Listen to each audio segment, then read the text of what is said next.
नमस्कार दोस्तों, मैं सीए मनोज गुप्ता स्वागत करता हूं आप सबका हमारे YouTube channel all about taxes पर, जहां पर हम बात करते हैं जीएसटी की, इनकम टैक्स की, टीडीएस की। और यहां पर एक बहुत बड़ा बदलाव जो है सेक्शन 43B के अंदर किया गया बाय द फाइनेंस एक्ट 2023, जिसके जरिए अब जो बिजनेसमैन होगा, अगर वो कोई भी परचेज करेगा माइक्रो स्मॉल इंटरप्राइजेस से, छोटे व्यापारियों से, और उनकी अगर टाइमली पेमेंट नहीं करेगा तो वो एक्सपेंस, वो परचेज जो है अलाउ नहीं की जाएगी as an expenditure. It means अगर टाइमली पेमेंट आप नहीं करेंगे, वो सारी की सारी परचेज, वो सारा का सारा खर्चा आपका डिस अलाउ कर दिया जाएगा। इसका मतलब आपको ज्यादा टैक्स पे करना होगा। तो यहाँ पर सेक्शन 43B के अंदर बदलाव किया गया है और यहाँ पर एक नया क्लॉज इंसर्ट किया गया, क्लोज एच। कहा गया any sum payable by the assessee to micro और स्मॉल इंटरप्राइजेस।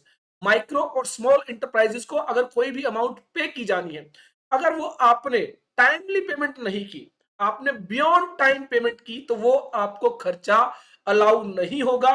वो खर्चा आपको पेमेंट बेसिस पर अलाउ किया जाएगा। मींस जिस साल में आप पेमेंट करेंगे उसी साल के अंदर वो खर्चा अलाउ होगा। तो फॉर एग्जांपल, आपने कोई परचेज फाइनेंशियल ईयर 23-24 में की और आपने जो पेमेंट की वो विद इन टाइम लिमिट नहीं की, आपने पेमेंट की next year, that is in financial year 24-25, तो आपको यह जो परचेज अलाउ की जाएगी as an expenditure under income tax act, वो आपको फाइनेंशियल ईयर 24-25 में अलाउ की जाएगी।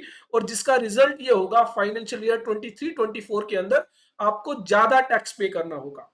तो यहां पर सेक्शन 43 भी बात करता है कुछ खर्चों की, कुछ डिडक्शंस की, जो आपको एक्चुअल पेमेंट बेसिस पर अलाउ किए जाते हैं। और इसी में जो सेक्शन, जो क्लोज एच इंसर्ट किया गया है, it means micro small enterprises को अगर आपने पेमेंट करनी है तो टाइमली पेमेंट आपको करनी होगी। अब यहाँ पर दो बातें आती है, माइक्रो और स्मॉल इंटरप्राइजेस कौन सी इंटरप्राइजेस है, कौन से व्यापारी को माइक्रो स्मॉल इंटरप्राइजेस कैटेगरी में रखा गया है। सेकेंडली, क्या टाइम लिमिट्स है, किस टाइम लिमिट्स के अंदर आपको पेमेंट करनी है। तो यहाँ पर पहली बात, माइक्रो और स्मॉल इंटरप्राइजेस को डिफाइन किया गया है micro small and medium enterprises act 2006 के जरिए, जहां पर बताया गया है कि अगर प्लांट एंड मशीनरी के अंदर इन्वेस्टमेंट 1 करोड़ रुपए तक है और जो टर्नओवर है वो आपकी 5 करोड़ रुपए तक है, तो ऐसे में वो जो इंटरप्राइजेस है, वो जो बिजनेस है, वो क्या माना जाएगा, माइक्रो बिजनेस माना जाएगा।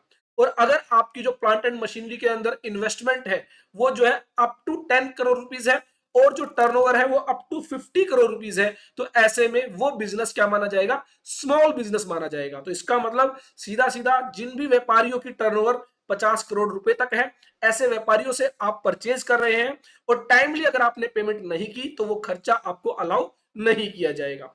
आगे बढ़ने से पहले कि टाइम लिमिट क्या बताई गई है, अगर आपने अभी तक हमारे YouTube चैनल को सब्सक्राइब नहीं किया है, जल्दी से कर लीजिए। और अगर आपने हमारी ऐप डाउनलोड नहीं की है, आप सीखना चाहते हैं income tax, GST, TDS, ESIC, EPF, तो ऐसे में आप एक्सपर्ट बन सकते हैं।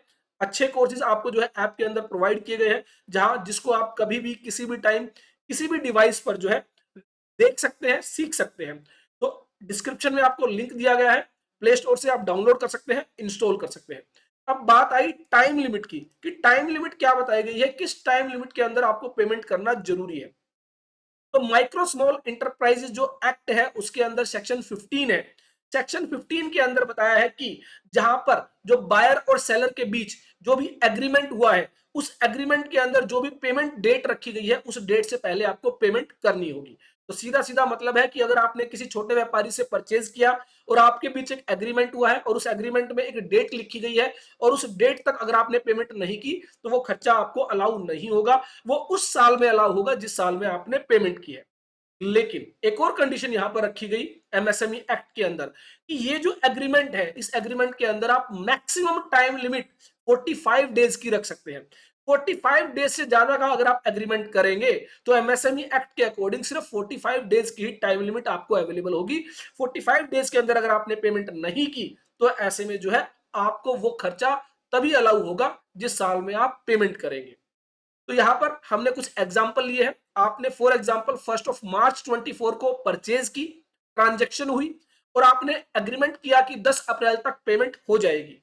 और यहां पर अगर आपने 10 अप्रैल तक पेमेंट कर दी तो आपको यह जो परचेज अलाउ होगी in the financial year 23-24 itself allow हो जाएगी। अब दूसरा एग्जांपल लेते हैं। 1 मार्च 24 को आपने परचेज की, 10 अप्रैल के लिए एग्रीमेंट हुआ और आपने पेमेंट की 18 अप्रैल को। तो यहां पर एग्रीमेंट जो हुआ उस डेट तक आपने पेमेंट नहीं की, आपने पेमेंट की 18 अप्रैल को। तो यह जो परचेज है अब आपको फाइनेंशियल ईयर 24-25 में अलाउ होगी, 23-24 के अंदर अलाउ नहीं होगी, क्योंकि आपने सेक्शन 15 के अकॉर्डिंग एग्रीमेंट डेट तक पेमेंट नहीं की है। अब तीसरा केस आता है कि आपने ट्रांजेक्शन की, परचेज की 1 मार्च 2024 को, लेकिन आपने एग्रीमेंट बनाया 30 अप्रैल 2024 तक हम पेमेंट करेंगे। तो ये जो एग्रीमेंट है 45 डेज से ज्यादा का है, तो ऐसे में जो टाइम लिमिट अलाउ होगी वो सिर्फ 45 डेज की होगी। इट मींस 15 अप्रैल 2024 तक आपको पेमेंट करनी होगी। और यहां पर आपने मान लेते हैं 12 अप्रैल को पेमेंट कर दी, तो आपको यह खर्चा फाइनेंशियल ईयर 23-24 के अंदर ही अलाउ हो जाएगा। लेकिन अगर आपने पेमेंट की 18 अप्रैल को, तो यहां पर एज पर एमएसएमई एक्ट 15 अप्रैल तक का आपके पास टाइम था, 45 डेज मैक्सिमम आपको अलाउड किए गए थे। आपने 18 अप्रैल को पेमेंट की, तो आपको यह जो परचेज अलाउ होगी इन फाइनेंशियल ईयर 24-25 आपको अलाउ होगी। तो ये बेसिकली आपको वर्किंग करनी होगी, अदरवाइज आपको जो है ज्यादा टैक्स पे करना पड़ सकता है। अब ये तो बात थी जहां पर आप लोगों के बीच में एक एग्रीमेंट हुआ था। लेकिन अगर कोई एग्रीमेंट नहीं हुआ, तो ऐसे में आपको सिर्फ 15 दिन का ही टाइम अलाउ किया गया है अंडर एमएसएमई एक्ट। पेमेंट के लिए आपको 15 दिन का ही टाइम मिलेगा अगर आपके बीच में कोई रिटर्न एग्रीमेंट नहीं हुआ है।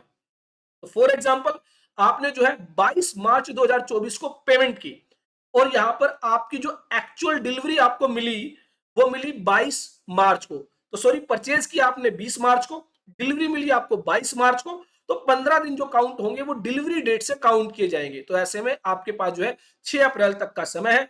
अगर आपने 6 अप्रैल से पहले पेमेंट कर दी तो आपको फाइनेंशियल ईयर 23-24 के अंदर ही परचेज अलाउ हो जाएगी। अगर आपने 6 अप्रैल के बाद पेमेंट की तो आपकी जो परचेज है वो आपको 24-25 फाइनेंशियल ईयर के अंदर अलाउ की जाएगी। अब मान लेते हैं कई बार जो है बायर जो होता है वो कोई ऑब्जेक्शन रेज कर देता है। डिलीवरी हो गई लेकिन डिलीवरी के अंदर उसने देखा कुछ कमियां हैं, कुछ डिफेक्टिवनेस है। तो ऐसे में कोई ऑब्जेक्शन अगर रेज कर दिया गया 15 दिनों के अंदर, ये भी ध्यान रखें, एक्चुअल डिलीवरी जिस दिन होगी उसके 15 दिनों के अंदर अगर ऑब्जेक्शन रेज कर दिया तो जो सेलर होगा उसको वह ऑब्जेक्शन रिमूव करना होगा।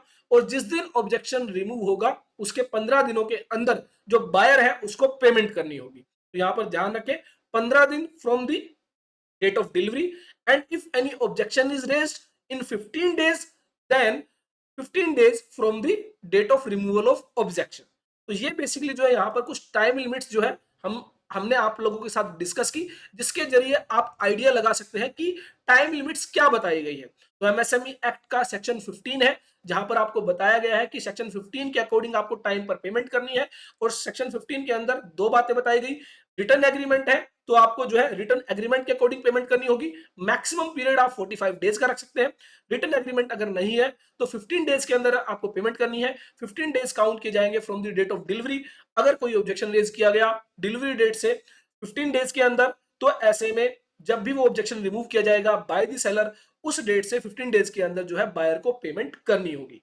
तो ये बेसिकली ध्यान रखना है। सेक्शन 43B जो बात करता है कोई भी खर्चा एक्चुअल पेमेंट बेसिस पर अलाउ होगा, तो यहां पर दो बातें अब आपको चेक करनी होगी।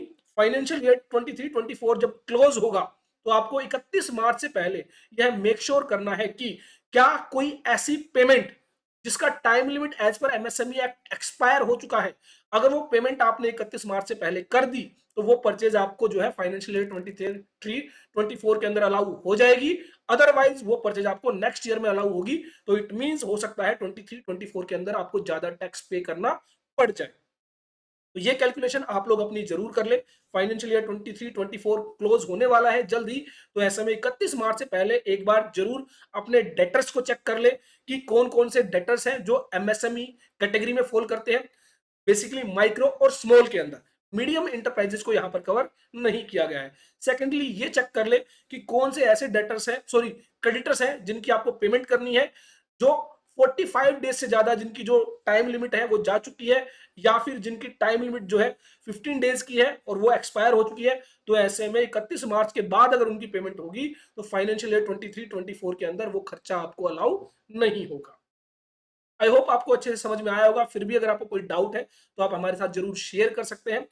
आई होप मेरी ये वीडियो आपके लिए यूज़फुल होगी। देखते रहिए, लाइक करते रहिए, शेयर करते रहिए हमारे YouTube channel all about taxes को।